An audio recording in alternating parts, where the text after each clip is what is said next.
Naliwanag ko sa inyo, Gregorian siya na maganda naman. Pero mahirap ang ordinary people. Diba? Halimbawa sa akin, diba? Ikaw kung kaya na, Panginoon, kawan mo kami. Kristo, kawan mo kami. Ako na ito,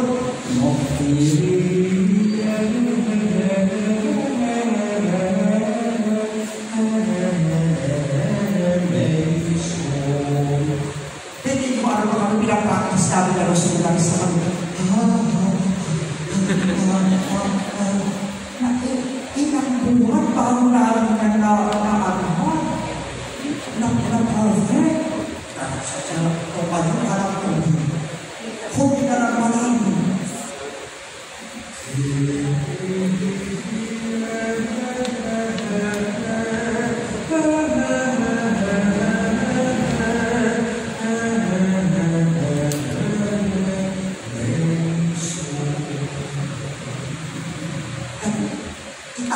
Peso para may doctorate in music na tuwag sa amin para makita namin. Imagine po yung mga kabataan natin, mga youth natin, pinilitin natin ng Gregorian siya, maraming makamakaya kasi malagala pa rin yung mga magagaling, pero maraming mahihirapan. Bakit ay hirapan? Kung kaya naman natin na Panginoon kawan mo kami. Diba? Panginoon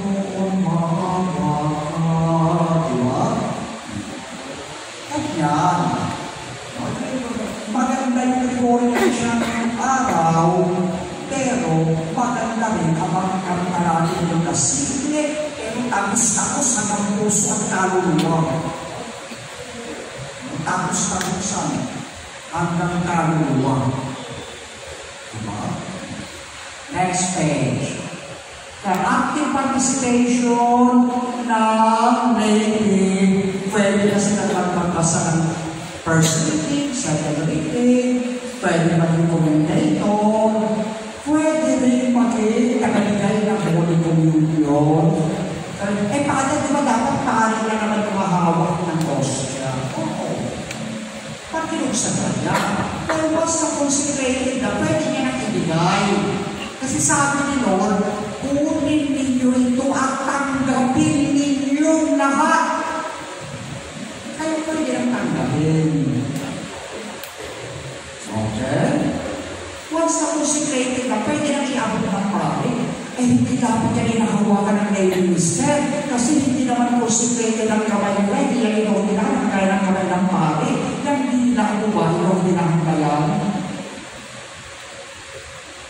Hindi lang po inordinahan kaya. Hindi. Ito tinatanggap. Kapag na-consecrated na, pwede na iabot sa lunang pare. Hindi sa kamay. Actually, ang sabi ng Panginoon, take it. Kunin ninyo ito. Hindi sinabi ng Panginoon, gumawa ka, isasaksak sa buwangan mo. Ang sabi ng Panginoon, kunin nyo ito. Kasi inaabot ng Panginoon.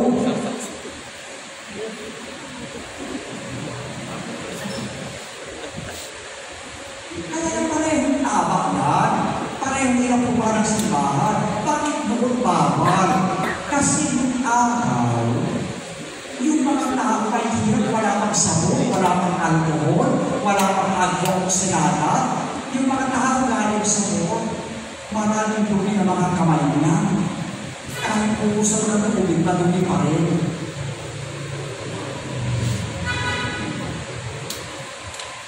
Ganun. May sabon na, may alcohol na, may antioxidant na.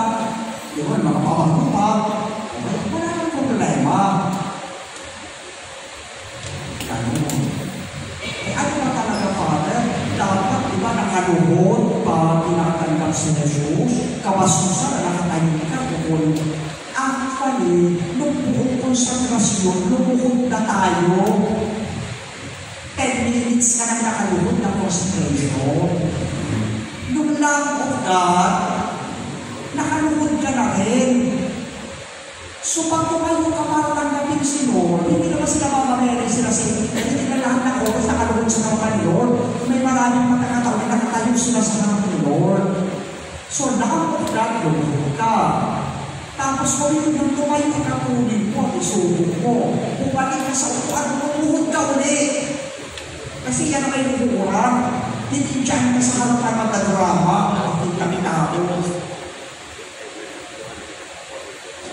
Hindi ko pinakasama. Kayo ba gusto lumuhod yung hindi ko pinakasama ha? Pagkalunan sa kanya yung sumunod. Kasi dati pag may pagkatukumon yun yung sa dati TNN, ganito yung sinasabi nakaluhod. May tulong yung rail. Diyan lang nakaluhod, nakahilera yung pari yung lumilibog na ganyan. Kaya yung mga pari hindi naman iba. Sa dami. Kasi isa-isa yun, sabihin niya, Corpus Dominicus ni Custodian, Yesu Christi Custodian, ang mga tuwaman ng tayo ng Amen. Sa kanya susubo. Walang kakasa sa amin sa mga kanina. Ang gaganit na naman yung pari. Corpus Dominicus Yesu Christi Custodian, ang mga tuwaman ng Amen. Corpus Dominicus Yesu Christi Custodian, ang mga tuwaman ng Amen. Napaka-nakakapagod. Ngunit mo kanil tao kayo, lahat na ito nagsimpa. Isa lang ako. Corpus Dominicus Yesu Christi Custodian, ay ngayon, Corpus Christi, ang katawan ng Kristo, ang katawan ng Kristo, ang katawan. Basta katayo lang kami, tahanap ko lang dumarap. Ito madali. Diba? Nung panahon kasi ng TNN, before Vatican II, noong 1936, ang Catholics all over the world, 600 million lang. Ngayon, alam mo ilan ang Catholics sa buong mundo? 1.3 billion Catholics. More than double.